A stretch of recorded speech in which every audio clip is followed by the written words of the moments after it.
اللہ رب العزت ان کو اعلیٰ علیین میں جگہ عطا فرمائے، اور اللہ تعالیٰ ان کے اس خلا کو پور کر دے۔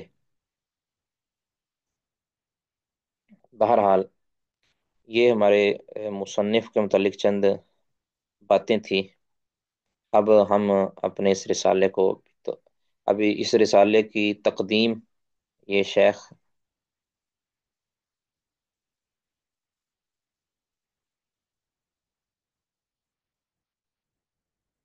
ابن باز رحمہ اللہ نے،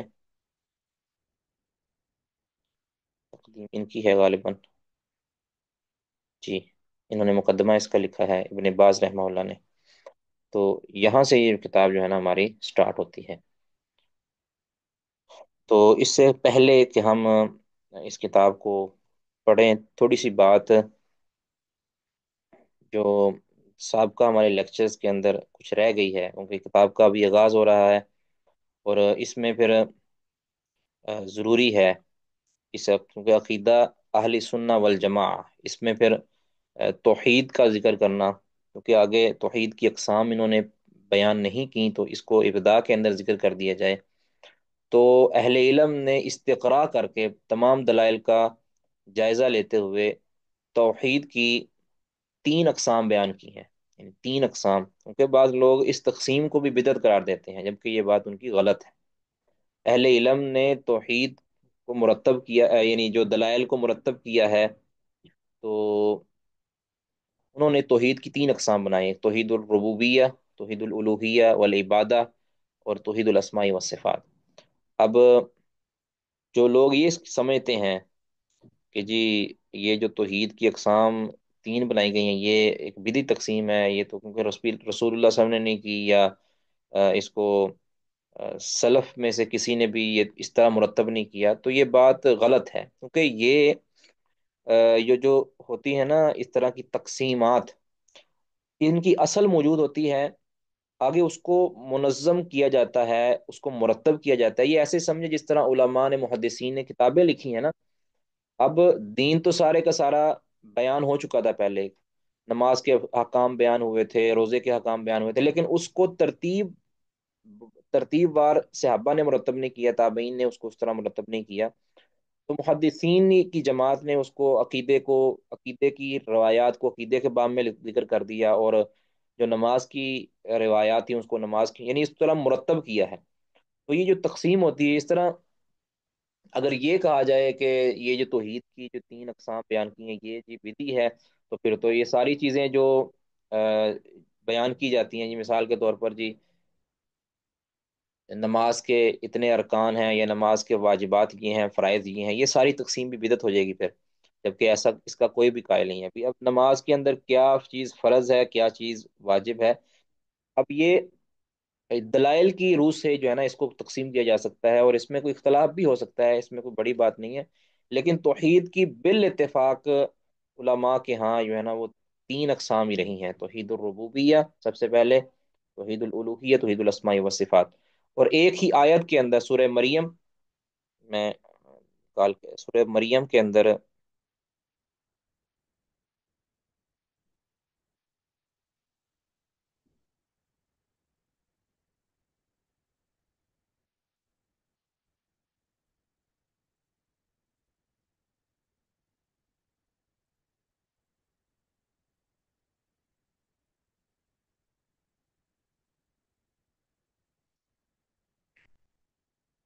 آیت نمبر 65 ہے غالباً، جی،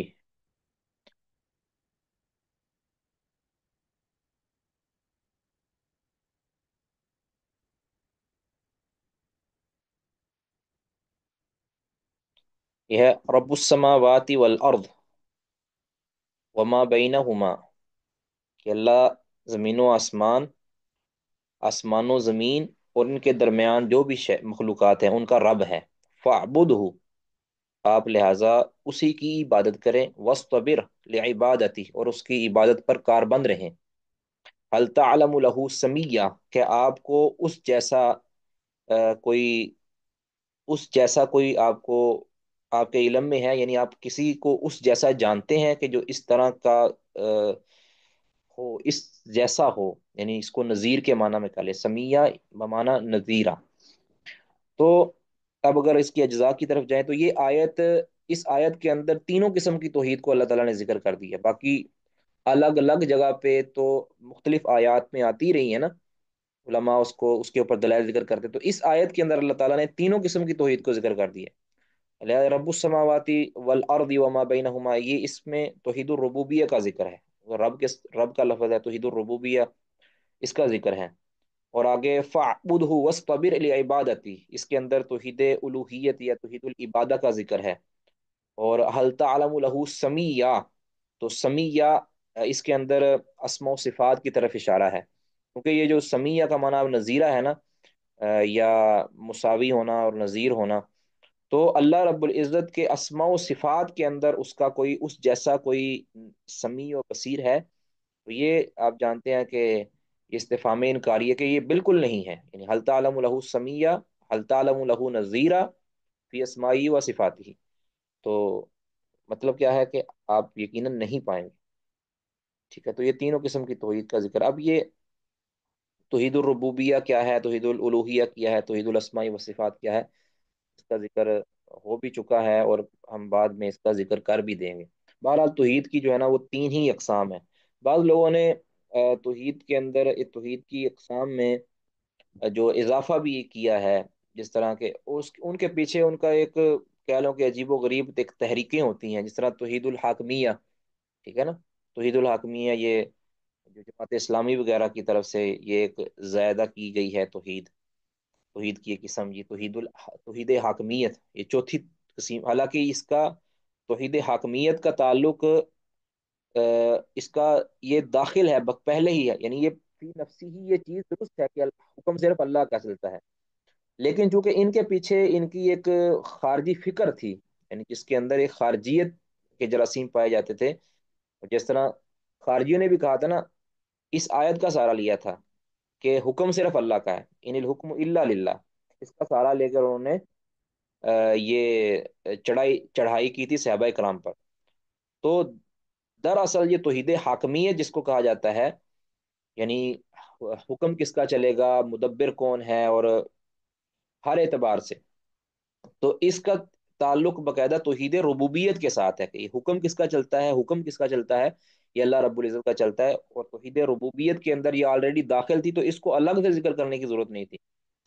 ٹھیک ہے، اور پھر اس حاکمیت کے اندر پھر اس کا ایک اگلا جز ہوتا ہے کہ جب رب اللہ ہے تو پھر فیصلہ بھی اسی کا ہی تسلیم کرنا ہے۔ اب یہ اس کا تعلق ہے توحید الوہیت کے ساتھ، یعنی پہلی بات کا تعلق کہ تسلیم کیا کرنا ہے، کہ حکم صرف اللہ کا ہے، یہ اس کے اوپر ایمان لانا، اس کا تعلق ہے توحید ربوبیت کے ساتھ۔ اب جب اللہ کا حکم چلتا ہے تو اس کا نفاذ کرنا، اس کا تعلق ہے توحید الوہیت کے ساتھ بھی۔ جب حکم اللہ کا چلتا ہے تو پھر فیصلے اللہ رب العزت کے احکام کے مطابق ہی ہونے چاہیے، یعنی جتنے بھی قوانین ہیں وہ بننے چاہیے، جتنے بھی تحریکیں ہیں وہ بننی چاہیے، اللہ کے حکم کے مطابق بننی چاہیے۔ ٹھیک ہے، جو بھی فیصلہ ہم نے دینا ہے، جو بھی قضاء کے معاملات ہوں، عبادت کے معاملات ہوں، تو یہ ساری کا ہر چیز کا تعلق ہے توحید الوہیت کے ساتھ۔ تو اس اعتبار سے توحید حاکمیت کو اضافہ کرنا یہ یعنی ایک زائد چیز ہے، اس کے پیچھے فقط ایک سیاسی سرگرمی ہے، اس کے علاوہ کچھ نہیں ہے۔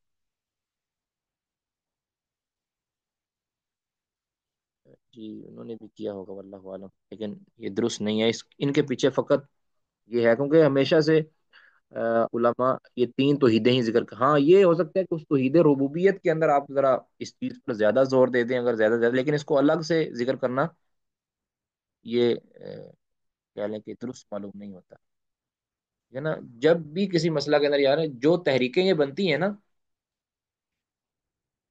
اس کے کچھ فوائد تو ہوتے ہیں، لیکن نقصانات بھی اس کے اندر ہوتے ہیں۔ جیسے بعض لوگ ہیں جو صرف اور صرف صحابہ کے مسئلے کو اجاگر کرتے ہیں، یعنی وہ ان کو ہر چیز کے اندر دفاع صحابہ ہی نظر آتا ہے، یعنی یہ فی نفسی ہی یہ معاملہ غلط نہیں ہے، لیکن جب کسی بھی چیز کے اندر غلو کر دیا جاتا ہے نا، تو وہ اپنی اصل سے ہٹ جاتا ہے۔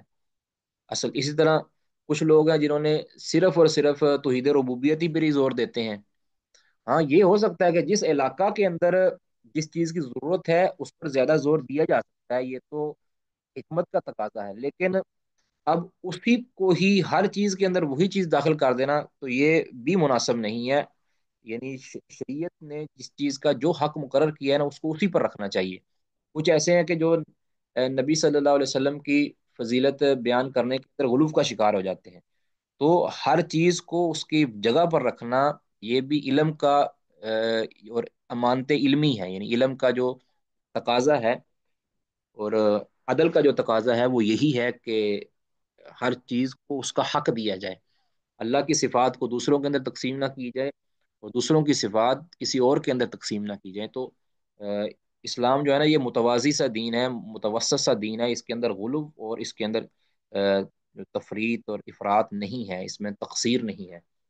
تو علمی طور پر، عملی طور پر بندہ ہو سکتا ہے کہ علمی طور پر جو بات کرنی ہے وہ ایسی کرنی ہے کہ جو کتاب و سنت کے دلائل کے ساتھ مزین ہو۔ یعنی جہاں پہ اسلام نے اس کو رکھا ہے تو اس کو وہیں پہ رہنا چاہیے، اس کو بڑھانا، اس کو گھٹانا یہ ہمارے کام، ہمارے بس کی بات نہیں ہے۔ اور ہاں عملی طور پر بس اوقات ہوتا ہے کہ اگر آپ سمجھتے ہیں کہ یہاں پہ ضرورت ہے، یہاں پہ نماز کی پابندی کی ضرورت زیادہ ہے، تو وہاں پہ نماز کی پابندی کے لیے اقدامات زیادہ کرنے چاہیے۔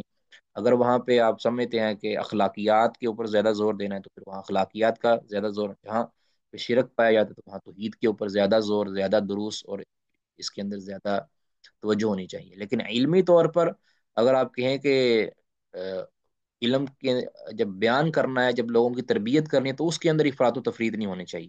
واللہ عالم، شاید آپ میرے اس مدعا کو سمجھ گئے ہیں۔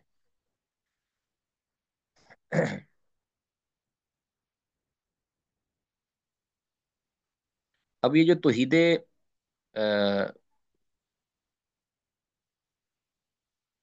ربوبیت ہے،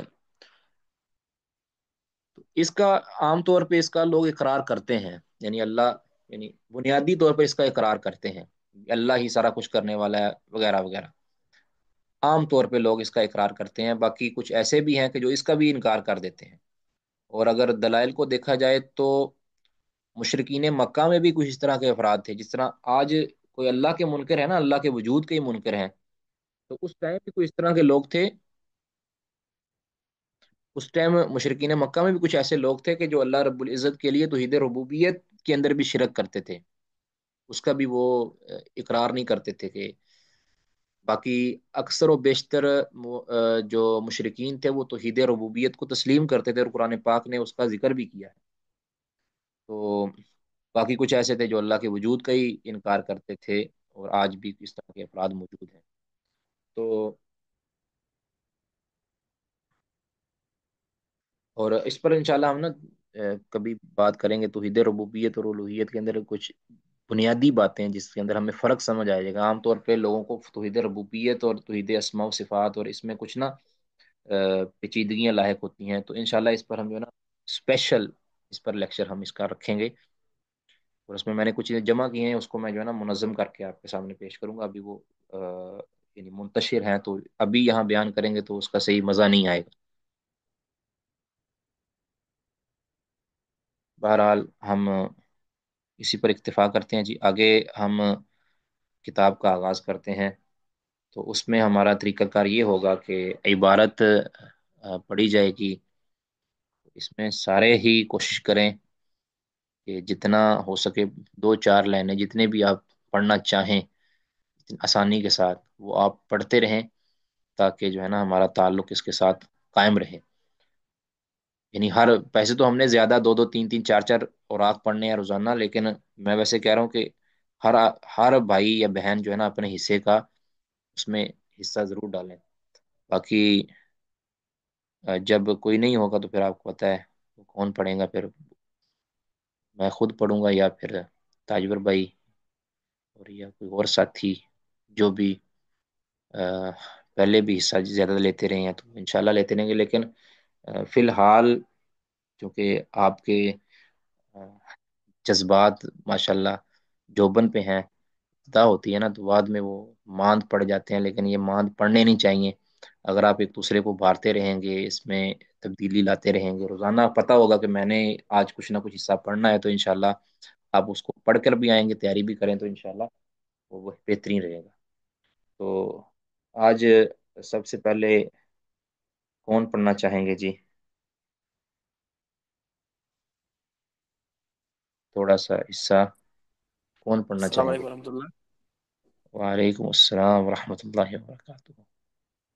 شیخ محترم میں پڑھنا چاہوں گا، لیکن شیخ صاحب پہلے کوئی بھائی یا بہن پڑھ لیں، 10-15 منٹ بعد میں انشاءاللہ میں پڑھوں گا۔ جی،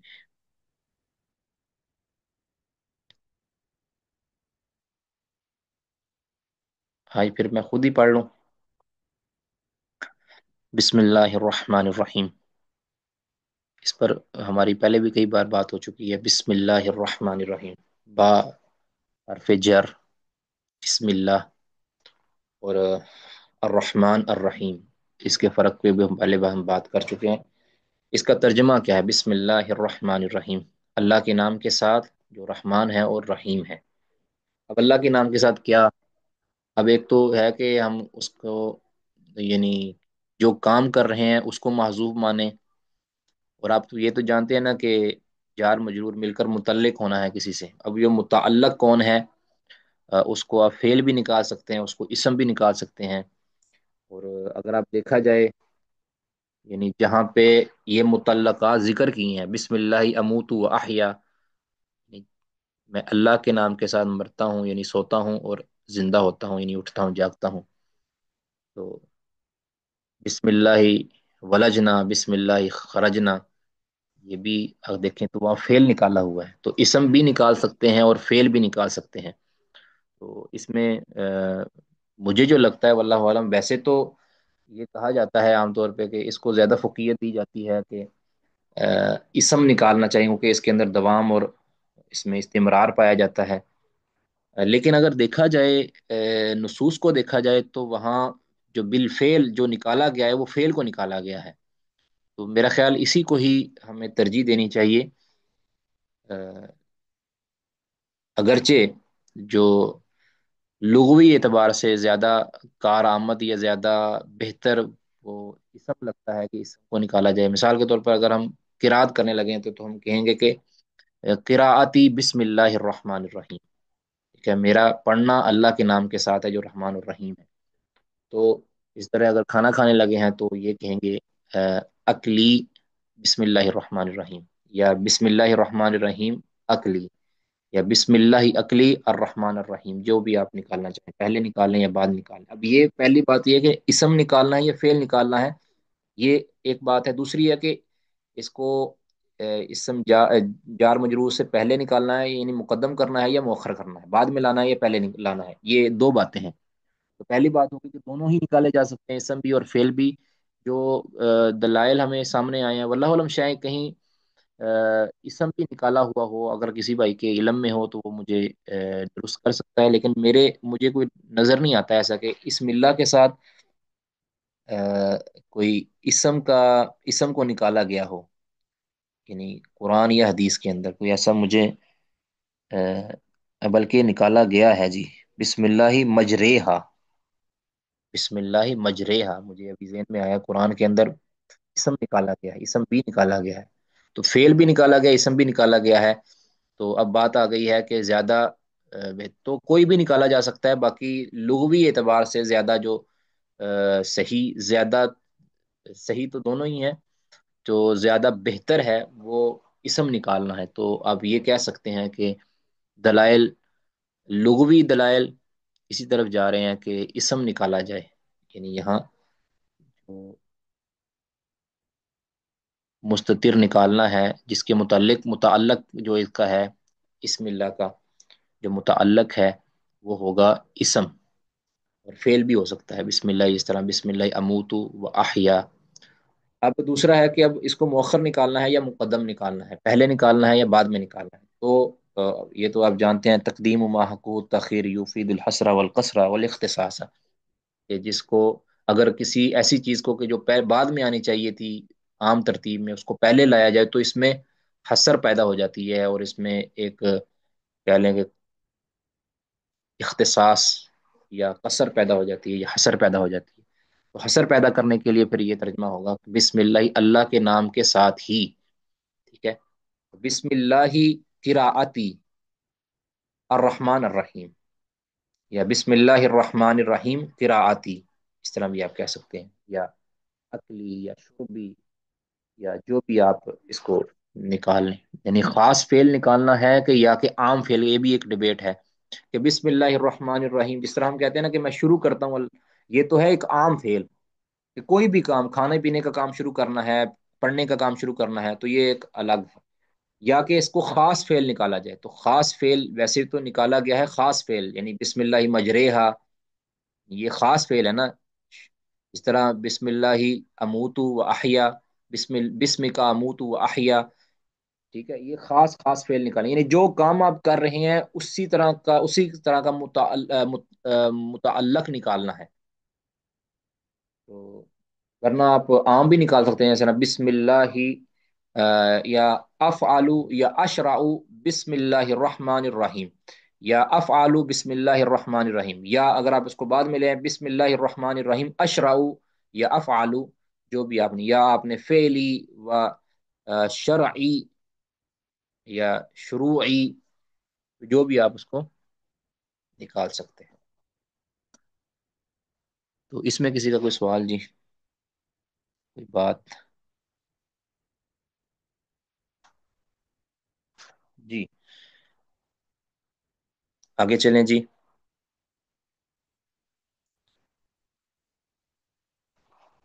جی کوئی نہیں عبارت پڑھنا چاہتے؟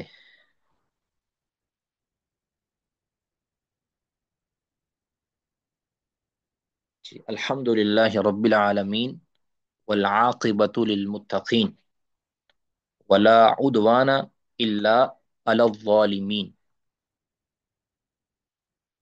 ٹھیک ہے. اب یہاں پہ ہم رکتے ہیں، اب اس کی تھوڑی سی معنی تفصیلی بیان کر دیں. الحمد للہ، اس کا جز ہے الحمد للہ رب العالمین.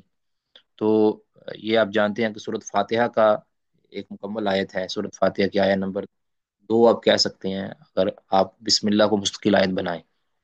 تو الحمد للہ رب العالمین، یہ سورۃ فاتحہ، اس کے اندر اللہ رب العزت نے اپنی تعریف خود کی ہے.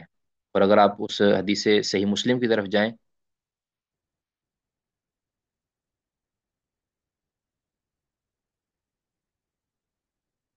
اچھا اسکرین شیئر نہیں تھی، سوری.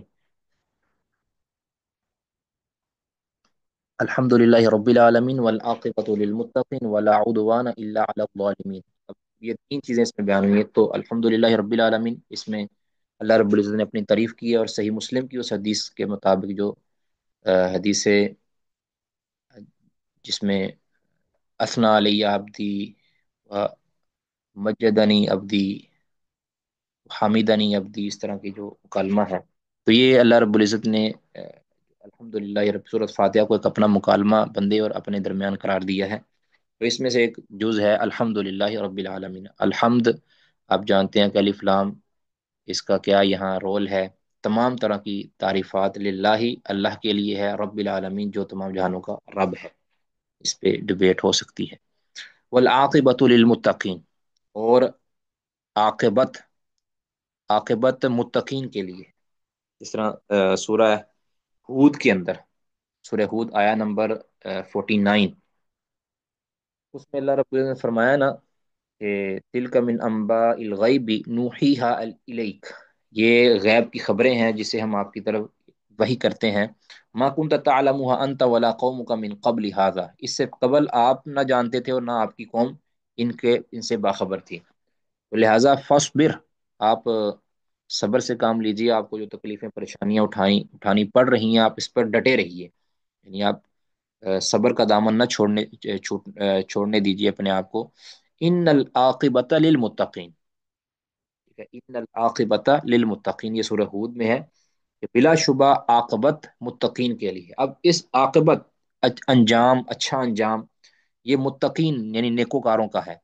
اب یہ عاقبت سے مراد کیا ہے؟ کیا دنیا کے اندر ہی اچھا انجام ہونے والا ہے، یا کہ اس کا تعلق دنیا کے ساتھ نہیں ہے، آخرت کے ساتھ ہے؟ تو دونوں ہی مراد ہے. اللہ رب العزت کبھی کبھار اپن مومن بندے کو دنیا کے اندر ہی کامیابی دکھا دیتا ہے، یا کبھی ایسا ہوتا ہے کہ وہ جو مومن بندہ ہوتا ہے وہ تو فوت ہو جاتا ہے، اس کی نسلیں اس کامیابی کا مزہ چکھتی ہیں، اس کامیابی کو سیلیبریٹ جو کرتی ہیں، اس کے بعد والی کرتی ہیں، اس کا ایک خون اس میں شامل ہو جاتا ہے، یا اس کا ایک اس کی ایک کوشش اس میں شامل ہو جاتی ہے۔ اب اگر دنیا میں اس کو کامیابی نہیں ملی تو اس کا یہ مطلب نہیں ہے کہ یہ عاقبت اس کے لیے نہیں، اس کی عاقبت آخرت کے اندر ہو جائے گی، ٹھیک ہے؟ تو یہ عاقبت للمتقین، یہ اس کے منافی نہیں ہے کہ دنیا کے اندر کوئی انسان کامیابی دیکھنے سے پہلے فوت ہو جائے، ٹھیک ہے نا؟ تو لہٰذا یہ جو عاقبت کا جو وعدہ اللہ رب العزت نے مومنوں کے لیے کیا ہے کہ یہ دنیا کے ساتھ خاص نہیں ہے، دنیا میں بھی ہو سکتی ہے اور آخرت میں بھی ہو سکتی ہے، ٹھیک ہے؟ تو متقین یعنی ہر وہ شخص کہ جو، یعنی متقی کہتے ہیں نا اس کو جو اللہ رب العزت کے احکام کو فالو کرتا ہے، اللہ کے اوامر کو مانتا ہے، اللہ کے نواحی سے بچتا ہے، اس پر عمل کرتا ہے، اوامر پر عمل کرتا ہے، اس کو بجا لاتا ہے، اور نواحی سے خود کو بچا رکھتا ہے، وہ متقی ہے۔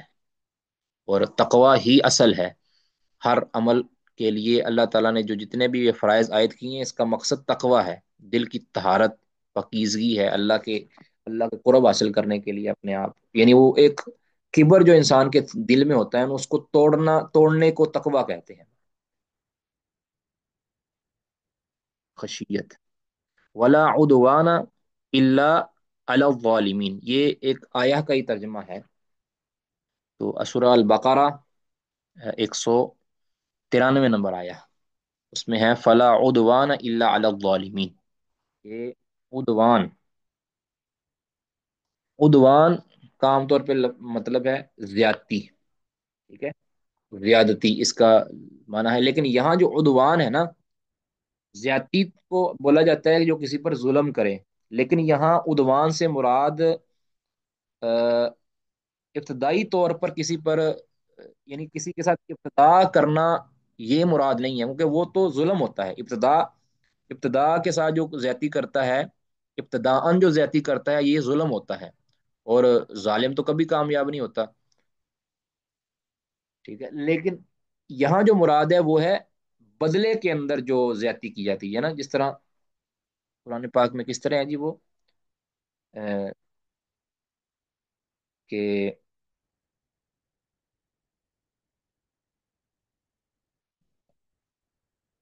فاعتدوا علیہم مثل ما اعتد، میں نکالتا ہوں جی اسکرین شیئر کر کے نا۔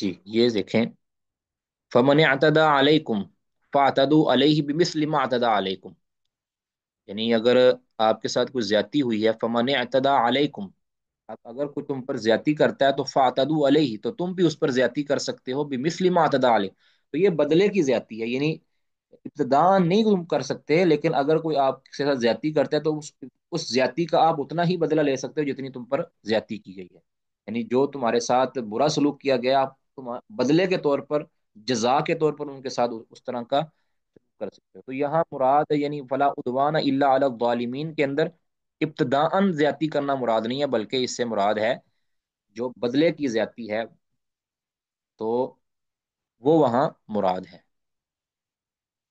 سمجھ آ گئی جی؟ اس میں کسی کا کوئی سوال تو نہیں؟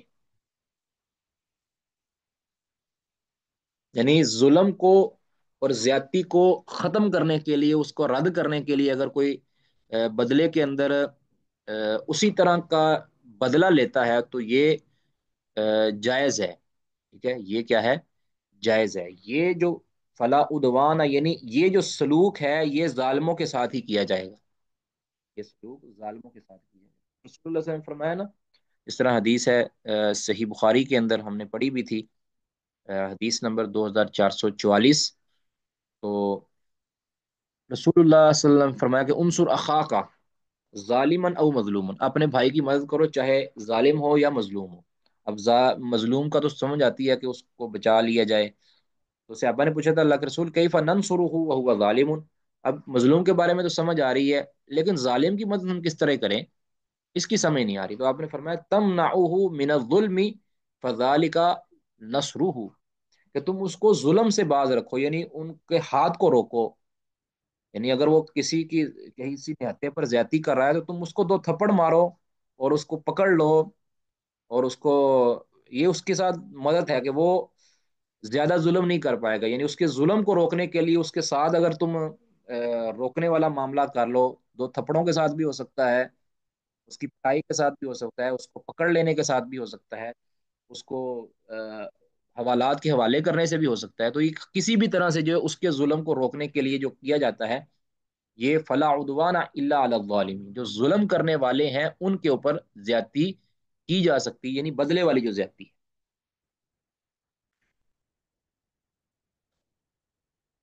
آگے جی. اشہد اللہ الہ الا اللہ وحدہ لا شریک لہ الملک الحق المبین. جی واشہد، یہ کلمہ شہادت، ٹھیک ہے، مشہور، میں گواہی دیتا ہوں اللہ الہ الا اللہ، کہ الہ اللہ کے علاوہ کوئی الہ نہیں ہے. وحدہ وہ اکیلا ہے، یعنی اپنی اس کی وحدانیت کا اقرار کرنا ہے. وحدہ، اور پھر اس کی تفصیلی تاکید لا شریک لہو، اس کے ساتھ کوئی بھی شریک، یعنی اپنی ذات کے اندر وحدہ لا شریک لہو، اس کی صفات کے اندر وحدہ لا شریک لہو. اب یہاں پہ ایک سوال ہوتا ہے، ابھی آگے ویسے تفصیل اس کی ذکر کریں گے، کہ کیا یہ جو وحدت ہے، یہ یعنی اسم کے اندر بھی ہے کہ اللہ کے ناموں کی طرح کا کوئی نام نہیں ہو سکتا. تو یاد رکھیں کہ جو نام مشترک ہیں، یعنی اللہ کا بھی نام ہے اور بندے کا بھی وہ نام رکھا گیا ہے، یا مخلوق کا بھی وہ نام رکھا گیا ہے، اس کے اندر بھی اللہ وحدہ لا شریک ہے. یعنی اس کے معنی اور تفاصیل کے اندر بھی آگے تفصیل جائے جائے تو اس کے اندر اللہ کی کوئی شرکت نہیں ہے.